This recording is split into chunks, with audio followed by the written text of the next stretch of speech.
నాకు ఇప్పుడు ఇన్స్టెంట్గా ఒక ఆలోచన వచ్చింది. యాక్చువల్లీ ఇట్స్ టైం 5 o'clock దాటింది. మామూలుగా మాకు 5 at 5 నడిచే టైం ఇది. అంటే 5 రిపోర్టర్స్ మాకు ఇప్పుడు లైవ్లో అందుబాటులో ఉన్నారు. ఒకసారి మనకి చూపించండి ఆ రిపోర్టర్స్ అందరినీ కూడా. సో మీరు ఇప్పుడు రకరకాల క్యారెక్టర్స్కి చెప్పారు, డిఫరెంట్ ఆర్టిస్ట్లకు చెప్పారు. ఒక్కొక్క రిపోర్టర్ని గణేష్ ఉత్సవాలు ఏ రకంగా జరుగుతున్నాయని ఒక్కొక్క ఆర్టిస్ట్ స్టైల్లో క్వశ్చన్ వేసి వాళ్ళ నుంచి ఇన్ఫర్మేషన్ రాబడితే బాగుంటుందని నేను అనుకుంటున్నా. Yes, 5 reporters on screen please. Okay, so దృశ్యాలు వి హ్యావ్ పృథ్వీ, ఎలేందర్, శ్రావణ్, లక్ష్మీకాంత్, ఇంకొకరు ఎవరు? యా, ప్రభాకర్. మొత్తం 5 కింద మీకు స్క్రీన్ మీద కనిపిస్తున్నారు కదా. So first we have Prithvi. ఆయన కూడా ఒక యాంకరే, మాతో పాటు రోజు ఇక్కడ కూర్చుని వార్తలు చదువుతుంటారు. ఇవాళ అక్కడ ఆన్ ఫీల్డ్ రిపోర్ట్ చేస్తూ ఉన్నారు. పృథ్వీ గారు నమస్తే. శంకర్ గారు ఎలా ఉన్నారు? బాగున్నాం. ఎక్కడ ఏ ఏరియాలో ఉన్నారు మీరు? ఖైరతాబాద్, ఎగ్జాక్ట్లీ ఖైరతాబాద్ వినాయక నిమజ్జనం అనే దగ్గర ఉన్నాను నేను. Very good. మీ వాయిస్ మీరున్నారని ఇప్పుడు నాకు అనగానే నాకు అనిపించిందండి. మేమందరం ఎంతమంది రిపోర్టర్లు ఉన్నా ఎంతున్నా కానీ మాకు మైకులు, ఇయర్ ఫోన్స్, ఈ సెటప్ అంతా మాకు కావాలి. మీరు వచ్చుంటే గనక మీ వాయిస్ సరిపోతుందండి. Thank you. వీళ్ళ సౌండ్స్ అన్ని ఒకెత్తు, మీ గొంతు ఒకెత్తు, మీకు మైక్ అవసరం లేదు నాకు తెలుసు. ఎందుకు చెప్తున్నానంటే మీ పక్కన ఉన్నారు కదండి, ఆవిడ మా ఇన్ఛార్జ్. సో ఇట్లాంటి టైంలో మిమ్మల్ని ఇక్కడ పెడితే మాకు కొంచెం రిలీఫ్ ఉండేది. చూసే ప్రేక్షకులకు అరే రవిశంకర్ చెప్తున్నారే వాళ్ళ నిమజ్జనం గురించి అని వాళ్ళకి హాయి ఉండేది. ఎంత బాగుండేది. మీకు ఒక మంచి ఆప్షన్ ఇస్తున్నాను. ఇప్పుడు సాధారణంగా యాంకర్స్ క్వశ్చన్స్ వేస్తే రిపోర్టర్ సమాధానాలు చెప్తారు, కానీ ఇక్కడ ఒక విలన్ మిమ్మల్ని క్వశ్చన్ అడుగుతారు, మీరు సమాధానం చెప్తారు. ఏ విలన్ మిమ్మల్ని క్వశ్చన్ చేయాలని మీరు కోరుకుంటున్నారో ఆప్షన్ మీదే.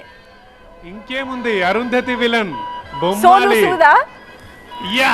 ఓకే, సోను సూద్ ఇప్పుడు క్వశ్చన్ అడుగుతారు పృథ్వీని. ఓకే, కొంచెం దీప్తి గారు ఒక చిన్నది ఏంటంటే, కొంచెం నేను పైన ఉన్నాను, అటు ఇటు ఎటువంటి బ్యారియర్స్ లేవు. ఆయనని కొంచెం చూసి అడగమని చెప్పండి. భయపడ్డాను అనుకోండి, కష్టమైపోతుంది. కొంచెం ప్లీజ్ వెనక ముందు చూసి. ఓకే, సోను సూద్.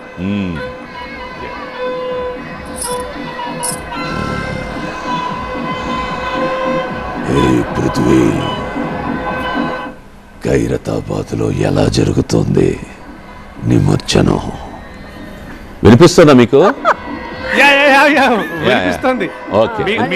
అంటే అక్కడ వెనకాల బ్యాక్గ్రౌండ్ లో ఆ అరుపులు, ఆ శబ్దాలు, వీటి మధ్యలో నేను లోలో చెప్తుంటే వినిపిస్తుందా మీకు అని? మీరు నన్ను చూసి మీరు అర్థం చేసుకోవచ్చు, నా వణుకు మీకు కనిపిస్తుంటుంది. అప్పుడు మీ వాయిస్ నాకు వినిపిస్తున్నట్లే. చెప్పండి. ఒరే పృథ్వీ. కాదు, వచ్చే అరుంధతి కదా, అందుకని ఇక్కడ ఒరే పృథ్వీ అనేసారు. అనిపించారా? అట్లాంటి డౌట్ మాకేమైనా వస్తుంది. మీరు అన్నందుకు నాకు బాధ లేదు, ఇదన్నా ప్రీ ప్లాన్ టైం కాదుగా. ఒరే పృథ్వీ, నీకు టెన్షనా? అంతమంది జనంలో మైకు పట్టుకొని భుజం మీద కాదు, నడుం మీద ఇలా చెయ్యి పెట్టి నించున్న నీకు భయం అనేది నువ్వు ఎరగవు. Don't worry. ఇది సోను సూద్. సూపర్. యాక్చువల్లీ భయపెట్టాలని చెప్పి ధైర్యం ఇచ్చారు. థ్యాంక్ యూ పశుపతి గారు. ఆల్ ద బెస్ట్ పృథ్వీ గారు. థ్యాంక్ యూ రవిశంకర్ గారు. సంతోషం, నిమజ్జన టైంలో ఇంత వినాయకులు, ఇంతమంది జనాలు మధ్యలో మళ్ళీ మీరు, మీ వాయిస్ అద్భుతంగా ఉంది. అండ్ ఇక్కడ గురించి ఒకసారి డిస్క్రైబ్ చేస్తాను. దీప్తి, ఈసారి వినాయకులు అయితే ఇక్కడికి రావడానికి ఎందుకో కొంచెం వాళ్ళు ఆలస్యం చేస్తున్నారు. ఏంటో మరి 11 రోజులు పూజలు అందుకునేసరికి ఇంకా ఉండాలి అనుకుంటున్నట్టున్నారు. హలో, చెప్పండి. ఈసారి ఎందుకంటే 5 గంటలు అవుతుంది, అసలు ఇంకా వినాయకులు రావడమే లేదు. చాలా ఏంటంటే కొంచెం మరి 11 రోజులు పూజలు అందుకున్నారు కాబట్టి ఇంకా ఉండాలని వినాయకుడికి ఏమన్నా అనిపిస్తుందేమో. కొన్ని రోజులు పూజలు కావాలనుకుంటున్నారేమో, కదలడానికి కొంచెం మొరాయిస్తున్నారు. మీరు సరిగ్గా గమనిస్తే ఈ దారి పొడవున ఈ ఒక్క వినాయకుడే, చిన్న వినాయకుడు కనిపిస్తున్నాడు, కానీ అక్కడ నుంచి ఇంకెవరు కనిపించట్లేదు. యాక్చువల్లీ ఈ టైంకి ఈ వేలో ఒక 30-35% వినాయకుల నిమజ్జనం ఇప్పటికి అయిపోవాలి, బట్ రావట్లేదు.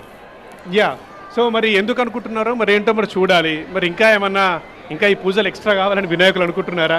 సంతోషం. అంటే 6 గంటల తర్వాత వస్తారు, ఆయన ఎంటర్ అవుతారు. రవిశంకర్ గారు సార్, మీకు బాగా నచ్చిన గణపతి ఎవరండి ఇక్కడ హైదరాబాద్లో? అలాగని నాకు పర్టికులర్గా అంత అని లేదు, అసలు గణపతి అంటేనే చాలా ఇష్టం. అసలు ఈ పండగ అంటే మా ఇంట్లో అందరం బ్రదర్సు సిస్టర్సు అందరూ కలిసి అందరూ ఎంజాయ్ చేయడం బాగా నాకు మా చిన్ననాటి రోజులన్నీ గుర్తొస్తున్నాయి. సో బేసికలీ చెప్పేటప్పుడు బాగా మాట్లాడేటప్పుడు ఇట్లా వాయిస్ తగ్గించే మాట్లాడతారా, అక్కడ కూడా అలాగే మాట్లాడతారా? లేదు లేదు లేదు, మామూలుగానే మాట్లాడతారు, మామూలు మనుషుల్లోనే మాట్లాడతారు కదా అని. అంటే ఇంకోటి ఉంది, వీళ్ళ ఇంట్లో అన్ని బేస్ వాయిస్లే, సో ఇంట్లో భయాలేమీ లేవు వాళ్ళకు. బయట మేబీ మనలాంటి వాళ్ళు భయపడాలి. అవును, వచ్చే వాళ్ళకి ఏంట్రా బాబు వీళ్ళు గొడవ పడుతున్నారా మాట్లాడుకుంటున్నారా అని అర్థం కదా, అలా ఉంటాయి వాయిస్లు అందరివి. కాదు రాజశేఖర్ గారు, నాకు వణికిపోతున్నారు ఆయన వాయిస్ కి, నేను పక్కనే ఉన్నాను, నా పరిస్థితి ఏంటో ఆలోచించండి. మీరు మీ సీనియర్ కదండి, మీరు వణికినా కనిపించరు, మాకు ఈజీగా కనిపిస్తూ ఉంటుంది. నేను ఒకటి రవిశంకర్ గారు ఒకటి జుగల్బంది చూశాను, మీ తండ్రి కొడుకులు అందరూ కలిసి. అవును సార్, అవును కదా. అవును, కానీ నాకు అప్పుడు ఏమనిపించిందంటే మీరు జనరల్ గా మాట్లాడుకుంటూనే మా అందరికి జుగల్బంది అనిపిస్తూ ఉంటుంది, దానికి సెపరేట్ గా వీళ్ళు పద్యాలు పాడాలా గొంతులు పెంచాలా అనిపించింది.